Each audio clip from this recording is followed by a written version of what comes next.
কে ধন্যবাদ জানিয়ে শুরু করছি আজকের গল্প বিশ্বকবি রবীন্দ্রনাথ ঠাকুরের বদনাম।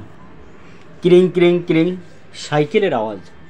সদর দরজার কাছে লাফ দিয়ে নেমে পড়লেন ইন্সপেক্টর বিজয়বাবু। গায়ে ছাটা কর্তা, কোমরে কোমরবন্ধ, হাফ প্যান্ট পরা, চলনে কেজোলোকের দাপট। দরজার কড়া নাড়া দিতেই গিন্নি এসে খুলে দিলেন। ইন্সপেক্টর ঘরে ঢুকতে না ঢুকতেই ঝংকার দিয়ে উঠলেন, এমন করে তো আর পারি না, রাত্রির পর রাত্রির খাবার আগলে রাখি। তুমি কত চোর ডাকাত ধরলে, সাধু স্বজনও বাদ গেল না। আর ওই একটা লোক অনিল মিত্রের পেছনে পেছনে তাড়া করে বেড়াচ্ছ। সে থেকে থেকে তোমার সামনে এসে নাকের উপর বুড়ো আঙুল নাড়া দিয়ে কোথায় দৌড় মারে তার ঠিকানা নেই। দেশ শুদ্ধ লোক তোমার এই দশা দেখে হেসে খুন। এ যেন ছাড় কাটার খেলা হচ্ছে। ইন্সপেক্টর বললেন, আমার উপরে ওর নেক নজর আছে কি ভাগ্যিস? ও বেলে খালাস আসামি বটে, তবু পুলিশ না রিপোর্ট করে কোথাও যাওয়ার হুকুম নেই। তাই আমাকে সেদিন চিঠিতে জানিয়ে গেল, ইন্সপেক্টর বাবু ভয় পাবেন না, সবার কাজ সেরেই আমি ফিরে আসছি। কোথায় সভা তার কোনো সন্ধান নেই। পুলিশও যেন ভেলকি খেলছে।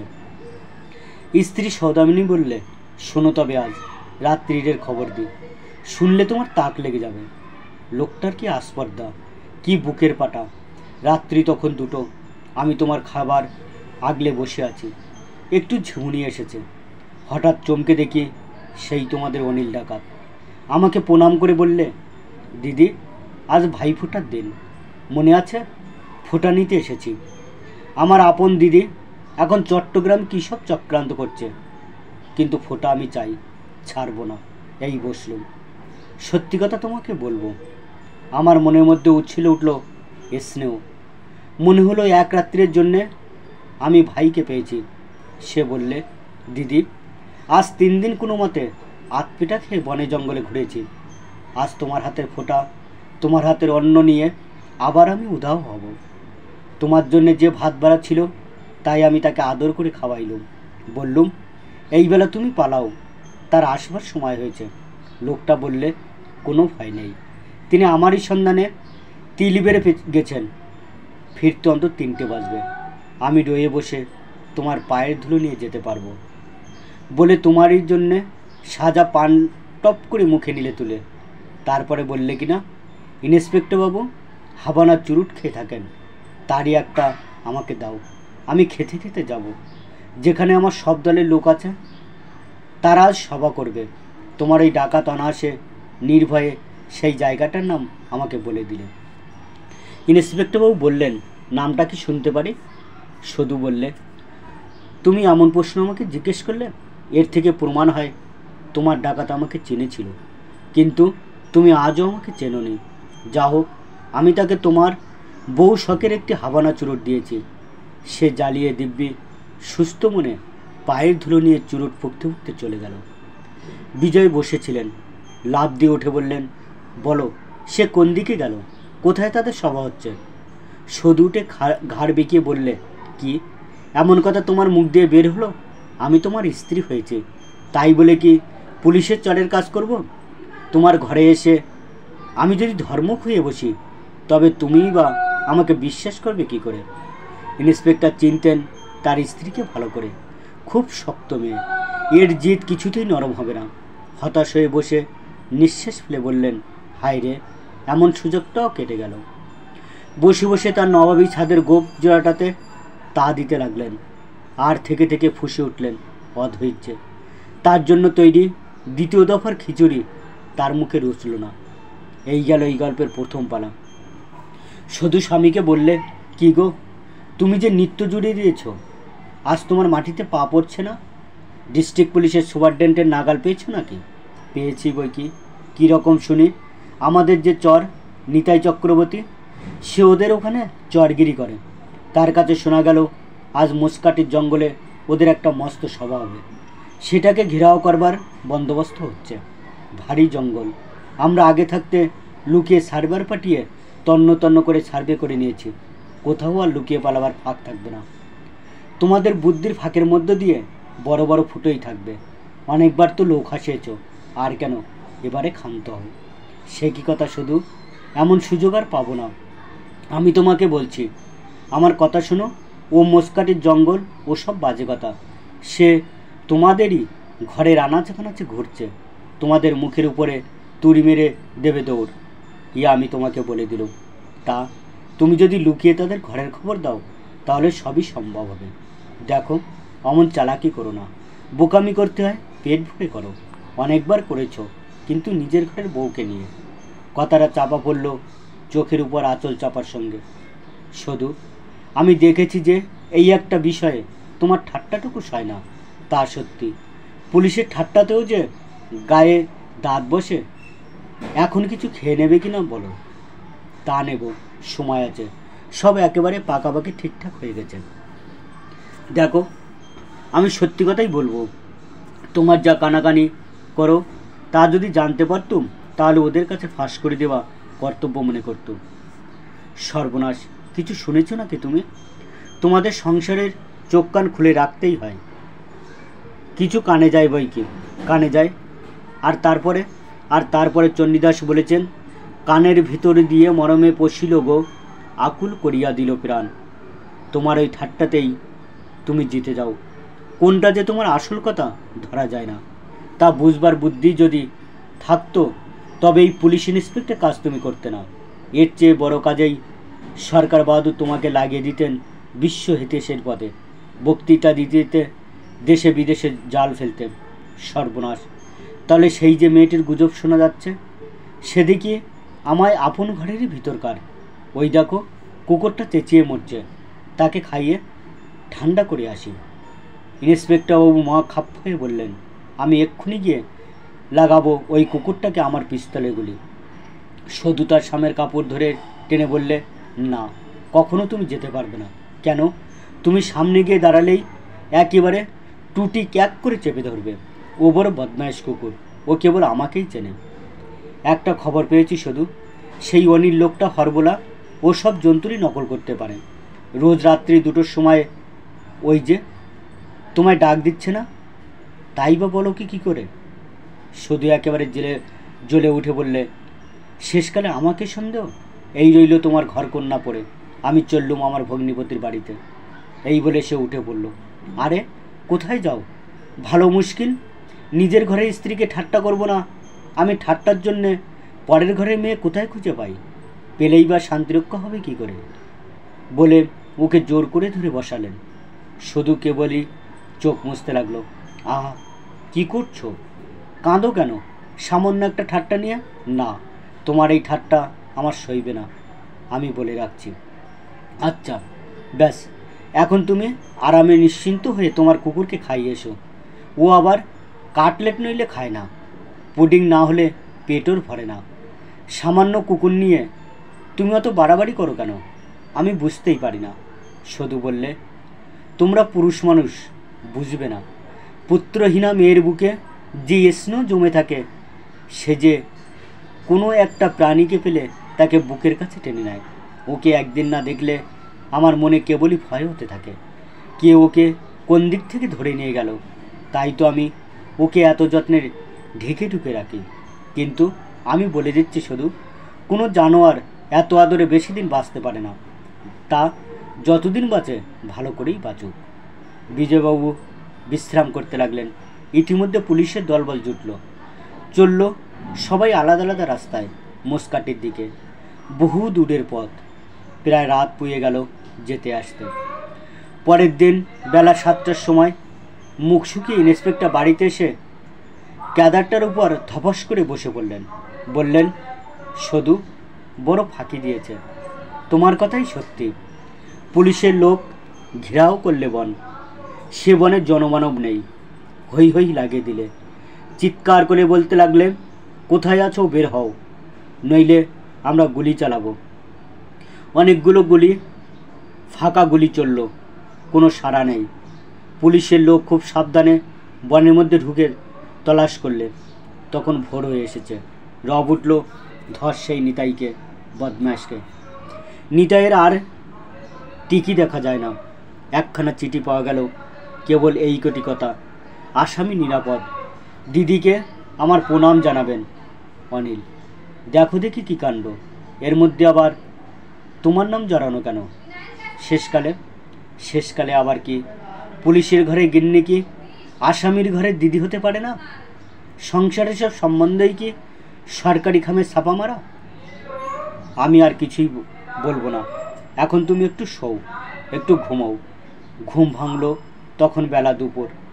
স্নান করে মধ্যাহ্ন ভোজনের পর বিজয় বসে বসে পান চিবোতে চিবোতে বললেন, লোকটার চালাকির কথা কি আর তোমাকে বলবো।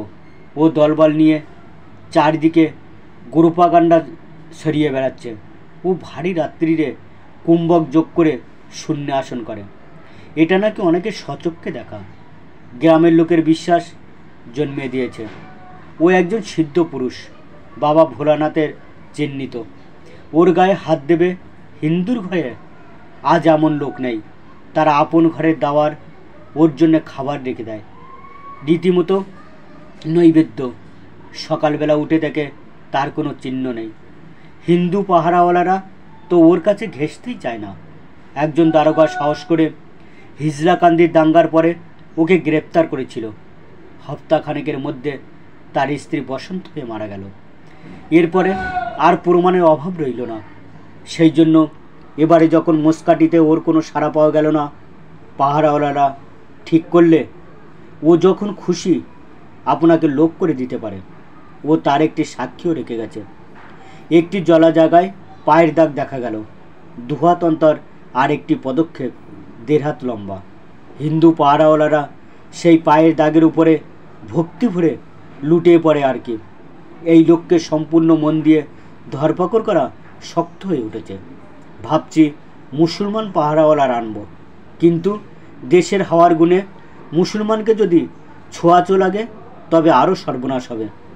খবরের কাগজওয়ালারা মুসকাটিতে সংবাদদাতা পাঠাতে শুরু করলে কোন পলাতকের এই লম্বা পা, তা নিয়ে অনেকক্ষণ আলোচনা হলো। এখন এই লোকটাকে কি করা যায়? এই কিছুদিন বেলে খালাস পেয়েছিল, সেই সুযোগে দেশের হাওয়ায় যেন গাজার ধোঁয়া লাগিয়ে দিলে। এদিকে পেছনে গোরোপাকাণ্ডা চলছেই, নানা রকম ছায়া নানা জায়গায় দেখা যায়। এক জায়গায় মহাদেবের এক গাছে চুল পাওয়া গেছে। আমার ভক্ত কনস্টেবল অত্যন্ত গদগদ হয়ে উঠেছে। সেটা যে সনের দড়ি সে কথা বিচার করবার সাহসী হলো না। কদিনের মধ্যে চারদিকে একেবারে গুজবের ঝড় উঠে গেল। মোসকাটিতে ওই পায়ের চিহ্নের উপরে মন্দির বানাবে বলে একজন ধনী মারোয়ারি 30,000 টাকা দিয়ে বসেছে। একজন ভক্ত পাওয়া গেল, তিনি ছিলেন একসময় ডিস্ট্রিক্ট জজ। তার কাছে বসে অনিল ডাকাত শিবসংগতির ব্যাখ্যা শুরু করে দিলে। লোকটার পড়াশুনো আছে, এমনই করে ভক্তি ছড়িয়ে যেতে লাগলো। এবারকার বেলের মেয়াদ শেষ হয়ে গেলে ওর নামে সাক্ষী জোগাড় করা অসম্ভব হয়ে পড়বে।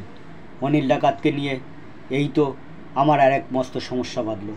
শুধু তুমি জানো বোধ হয় এদিকে আর এক সংকট বেঁধেছে। আমার মামাতো ভাই গিরিশ, সে হাতিবাদা পরগনায় পুলিশের দারোগাগিরি করে। কর্তব্যের খাতিরে একজন কুলীন ব্রাহ্মণের ছেলের হাতে হাতকড়ি লাগিয়েছিল।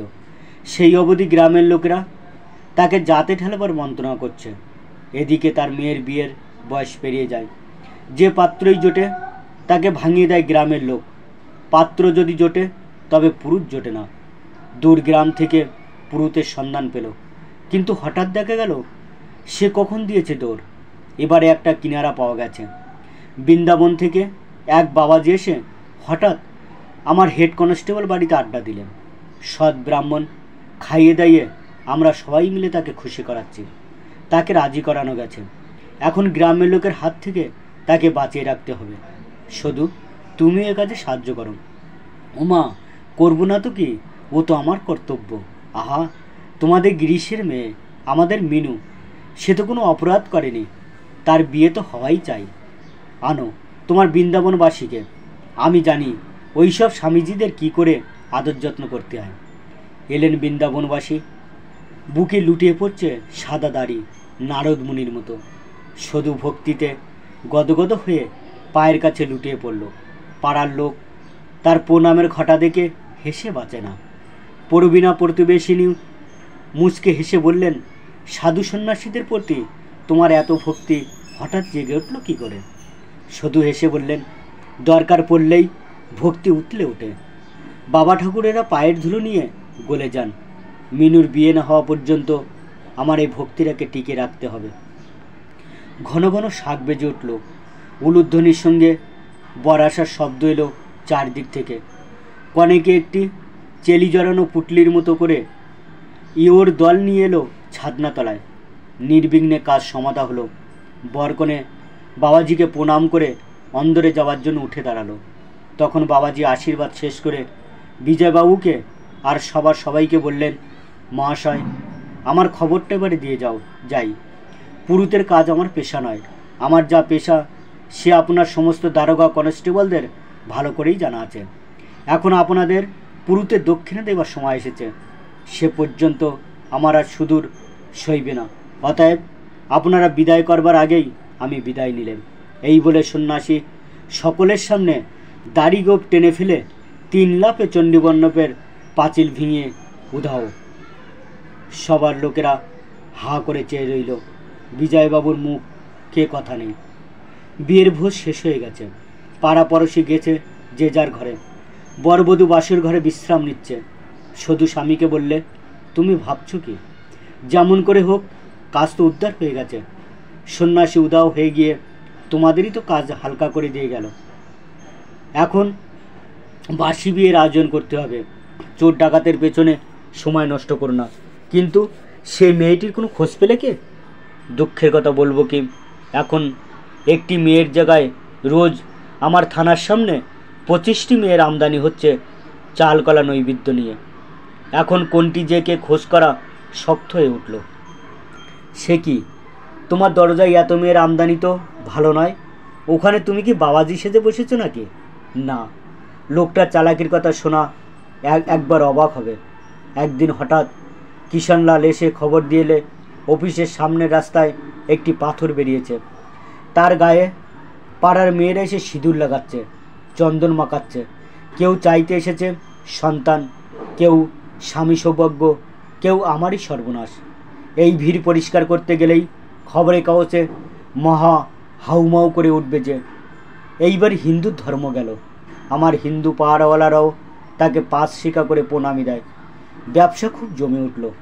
টাকাগুলো কে আদায় করছে অবশেষে সেটার দিকে চোখ পড়ল। একদিন দেখা গেল না আছে পাথরটা, না আছে টাকার থালা। আর সেই পাগলা গোছের লোকটা সেও তার সাজ বদলে কোথায় যে গা ঢাকা দিলে সে সম্বন্ধে নানা অদ্ভুত গুজব শোনা যেতে লাগলো। মুশকিলই হিন্দু ধর্মের পাহাড়ওয়ালার হ্যাঙ্গার স্ট্রাইকের ভয় দেখাতে থাকে। এই নিয়ে যদি শান্তিভঙ্গ হয় তাহলে আবার সকলের কাছে আমাকে জবাবদিহি করতে প্রাণ বেরিয়ে যাবে। এখন কোন দিক সামলাই? আর এক উৎপাত ঘটেছে। একদিন সেদিলাল এসে পড়ল পুলিশের থানার দরজার দরাম করে। হাউমাউ করে বললে যে ভোলানাথের এক সিংওয়ালা ভিরিঙ্গি বাবা ষাঁড়ের মতো গর্জাতে তাকে এসে তাড়া করেছিল। সে তো কাজ ছেড়ে দিয়ে চলে গেছে সন্ন্যাসী হয়ে। গাছতলায় বসে বসে গাঁজা খাচ্ছে। এখন লোক পাওয়া শক্ত হয়েছে। আর ওর সঙ্গে আমরা পেরে উঠিনি, কেননা মেয়েরা ওর সহায়। ও তাদের সব বশ করে নিয়েছে। শুধু হেসে বললে, ওর গল্প যতই শুনি আমারই তো মন টলমল করে ওঠে। দেখো, সর্বনাশ করো না যেন। না, তোমার ভয় নেই। আমার এত সৌভাগ্য নয়। মেয়েদের চাতুরি দিয়ে ঘর কান্না চালাতে হয়। সেটা দেশের সেবায় লাগালে ওই স্ত্রী বুদ্ধি 16 আনা কাজে লাগাতে পারে। পুরুষরা বোকা, তারা আমাদের বলে সরলা, অখোলা। এই নামের আড়ালেই আমরা সাধবীপনা করে থাকি, আর ওই খোকার বাবারা মুগ্ধ হয়ে যায়। আমরা অবলা, অখোলা, কুকুরের গলার শিকলের মতো। এই খ্যাতি আমরা গলায় পড়ে থাকি, আর তোমরা আমাদের পিছনে পিছনে টেনে নিয়ে বেড়াও। তার চেয়ে সত্যি কথা বলো না কেন? সুযোগ পেলে তোমরাও ঠকাতে জানো, সুযোগ পেলে আমরাও ঠকাতে জানি। আমরা এত বোকা নই যে শুধু ঠকবই আর ঠকাবো না। বুড়িগুলো বলে থাকে শুধু বড় লক্ষ্মী, অর্থাৎ রাতে বাড়তে ঘর নিকটে সুদূর ক্লান্তি নেই। এইটুকু বেড়ার মধ্যে আমাদের সুনাম। দেশের লোক না খেতে পেয়ে মরে যাচ্ছে, আর যারা মানুষের মতো মানুষ তাদের হাতে হাতকড়ি পড়ছে। আমরা রেদে বেড়ে বাসন মেজে করছে সতী সাধবীগিরি। আমরা অলক্ষ্মী হয়ে যদি কাজের মতন একটা কিছু করতে পারি তাহলে আমাদের রক্ষা। এই আমি তোমাকে বলে রাখলুম। আমাদের ছদ্মবেশ ঘুচিয়ে দেখো তো, দেখবে হয়তো আছে কোথাও কিছু কলঙ্কের চিহ্ন, কিন্তু তার সঙ্গে সঙ্গেই আছে জ্বলন্ত আগুনের দাগা। নিছক আরামের খেলার দাগ নয়। মেরেছি কিন্তু মরেছি তার অনেক আগে। সংসারে মেয়েরা দুঃখের কারবার করতেই এসেছে। সেই দুঃখ কেবল আমি ঘর কান্নার কাজে ফুঁকে দিতে পারবো না। আমি চাই সেই দুঃখের আগুনে জ্বালিয়ে দেব দেশের যত জমানা আস্তাকুর। লোকে বলবে না সতী, বলবে না সাধবী, বলবে দজ্জাল মেয়ে। এই কলঙ্কের তিলক আঁকা ছাপ পড়বে তোমার সুদূর কপালে। আর তুমি যদি মানুষ হও, তবে তার গোমর বুঝতে পারবে। তোমার মুখেও ওরকম কথা আমি ঢের শুনেছি। তারপরে দেখেছি সংসার যেমন চলে তেমনই চলছে। মাঝে মাঝে মন খোলসা করা দরকার, তাই শুনি আর হাবানা চুরুট টানি। যাই হোক না কেন, আমি জানি আমি যাই করি শেষ পর্যন্ত তুমি আমাকে ক্ষমা করবেই। আর সেই ক্ষমাই যথার্থ পুরুষ মানুষের লক্ষণ। যেন শ্রীকৃষ্ণর বুকে ভিন্ডর পায়ের চিহ্ন। তোমার সেই ক্ষমার কাছেই তো আমি হার মেনে আছি। মিথ্যা স্তব করব না। পুলিশের কাজে তোমার খবরদারি শেষ নেই, কিন্তু আমাকে তুমি চোখ বুজে বিশ্বাস করে এসেছো। যদিও সব সময় সেই বিশ্বাসের যোগ্যতা আমার ছিল না। আমি এই জন্যই তোমাকে ভক্তি করি। আমার ভক্তি শাস্ত্র মতে গড়া নয়। শুধু আর কেন, পেট ভরে যা বলবার সে তো বলে গেলে। এখন তোমায় কুকুরটাকে খাওয়াতে যাও, বড্ড চেঁচাচ্ছে। ও আমাকে ঘুমোতে দেবে না। আমি ভাবছি আমাকে এবারে ছুটির দরখাস্ত দিতে হবে। শুধু হেসে বললে, তুমি ইন্সপেক্টর ছেড়ে দিয়ে গাছতলায় বাবাজি সেজে বসো, তোমার আয় বেড়ে যাবে, আমিও তার কিছু বকরা পাবো। সব তাতেই তুমি যেমন নিশ্চিন্ত হয়ে থাকো আমার ভালো লাগে না। ও আমার স্বভাব। তোমার খুনি ডাকাতদের জন্য আমি চিন্তা করতে পারবো না। একা তোমার চিন্তিতেই আমার দিন চলে গেল। সমস্ত দেশের লোকের হাসিতে যোগ না দিয়ে আমি করব কি? তোমার এই পুলিশের থানায় স্বদেশীদের নিয়ে অনেক চোখের জল বয়ে গেছে। এতদিনে লোকেরা একটু হেসে বাঁচছে। এই জন্যই অনিলবাবুকে সবাই দুহাত তুলে আশীর্বাদ করছে। তুমি ছাড়া আমি দুশ্চিন্তার ভান করব কি করে বলো দেখি? দেখো শুধু, এবারে আমি তোমার শরণাপন্ন। শুধু বললে, কবে তুমি আমার শরণাপন্ন নাও শুনি? এই জন্য তো তোমাকে সবাই স্তন্য বলে। দু জাতের স্তন্য আছে। একদল পুরুষ স্ত্রীর জোরের কাছে হার না মেনে থাকতে পারে না, তারা কাপুরুষ। আর একদল আছে তারা সত্যিকার পুরুষ, তাই স্ত্রীর কাছে অসংশয়ে হার মেনেই নেয়। তারা অবিশ্বাস করতেই জানেন না, কেননা তারা বড়। এই দেখো না আমার কত বড় সুবিধে। তোমাকে যখন খুশি যেমন খুশি ঠকাতে পারি। তুমি চোখ বুজে সব নাও। শুধু কি স্পষ্ট তোমার কথাগুলি গো। সে তোমারই গুণে কর্তা, সে তোমারই গুণে। এবারে কাজের কথাটা শুনে নাও, ওসব আলোচনা পরে হবে। এবারে একটা সরকারি কাজে তোমার সাহায্য চাই, নইলে আমার আর মান থাকে না। পুলিশের লোকরা নিশ্চয়ই জেনেছে এই কাছাকাছি কোথায় এক জায়গায় একজন মেয়ে আছে। সেই এখানকার খবর কেমন করে পায় আর ওকে সাবধানে চালিয়ে নিয়ে বেড়ায়। সে আচ্ছা জাহাবাজ মেয়ে। ওরা বলছে সেই পাড়ারই কোনো বিধবা মেয়ে। যেমন করে হোক তার সন্ধান নিয়ে তার সঙ্গে তোমাকে ভাব করতে হবে। শুধু বললে, শেষকালে আমাকেও তোমাদের চরের কাজে লাগাবে? আচ্ছা তাই হবে। মেয়েকে দিয়ে মেয়ে ধরার কাজে লাগা যাবে, নইলে তোমার মুখ রক্ষা হবে না। আমি এই ভার নিলাম। দুদিনের মধ্যে সমস্ত রহস্য ভেদ হয়ে যাবে। পরশু হলো শিবরাত্রি। খবর পেয়েছি অনিল ডাকাত সিদ্ধেশ্বরী তলার মন্দিরে জপ তপ করে রাত কাটাবে। তার মনে তো ভয় ডর কোথাও নেই। এদিকেও ভারী ধার্মিক কিনা। ও মেয়েটা থাকবে তার কীরকম তান্ত্রিক মতের স্ত্রী হয়ে। তোমরা পুলিশের লোক আড়ালে আড়ালে থেকো, আমি ধরে দেবো। কিন্তু রাত্রি 1টার আগে যেও না, তাড়াহুড়ো করলে সব ফসকে যাবে। অমাবস্যার রাত 1টা বেজেছে। পায়ের জুতো খোলা দুটো একটা লোক অন্ধকারে নিঃশব্দে এদিকে ওদিকে বেড়াচ্ছে। বিজয়বাবু মন্দিরের দরজার কাছে একজন চুপি চুপি তাকে ইশারা করে ডাকলো। আস্তে আস্তে বললে, সেই ঠাকুরনটি আজ মন্দিরের মধ্যে এসেছেন, তাতে সন্দেহ মাত্র নেই। তিনি বিখ্যাত কোনো যোগিনী ভৈরবী। দিনের বেলা কারো চোখেই পড়ে না। রাত্রি 1টার পর শুনেছি নটরাজের সঙ্গে তার নৃত্য। একটা লোক দৈবাত দেখেছিল, সে পাগল হয়ে বেড়াচ্ছে চারিদিকে। হুজুর, আমরা মন্দিরে গিয়ে ওই ঠাকুরনের গায়ে হাত দিতে পারবো না, এমনকি চোখ দেখতেও পারবো না। বলে রাখছি, আমরা ব্যারাক ফিরে যাব ঠিক করেছি। আপনি একলা যা পারেন করবেন। একে একে তারা সবাই চলে গেল, নিঃশব্দ। বিজয়বাবু যত বড় একেলে লোক হোক না কেন, তার যে ভয় করছিল না এ কথা বলা যায় না। তার বুক দূর দূর করছে। তখন দরজার কাছ থেকে মেয়েলি গলায় গুনগুন আওয়াজ শোনা যাচ্ছে, ধ্যায় নিত্যং মহেশং রজতগিরিনিভং চারুচন্দ্রাবতংসং। বিজয়ের গায়ে কাটা দিয়ে উঠতে লাগলো। ভাবলেন কি করা যায়। এক সময় সাহসে ভর করে দিলেন দরজায় ধাক্কা। ভাঙা দরজা খুলে গেল। ভিতরে একটি মাটির প্রদীপ মিটমিট করে জ্বলছে। দেখলেন শিবলিঙ্গের সামনে তার স্ত্রী জোড়হাত করে বসে, আর অনিল একপাশে পাথরের মূর্তির মতো দাঁড়িয়ে। নিজের স্ত্রীকে দেখে সাহস হলে মনে। বললেন, সধু, অবশেষে তোমার এই কাজ? হ্যাঁ, আমি সেই মেয়ে যাকে তোমরা এতদিন খুঁজে বেড়াচ্ছ। নিজের পরিচয় দেব বলেই আজ এসেছে এখানে। তুমি তো জানো আমাদের দেশে দৈবাত 2-1জন সত্যিকার পুরুষ দেখা যায়। তোমাদের একমাত্র চেষ্টা এদের একেবারে নির্জীব করে দিতে। আমরা দেশের মেয়েরা যদি এই সব সুসন্তানদের আপন প্রাণ দিয়ে রক্ষা না করি, তবে আমাদের নারী ধর্মকে ধিক। তোমার অগোচরে নানা কৌশলে এতদিন এই কাজ করে এসেছি, যার কোনো হুকুম কখনো ঠেলতে পারিনি। সকলের চেয়ে কঠিন আজকের এই হুকুম, এও আমাকে মানতে হবে।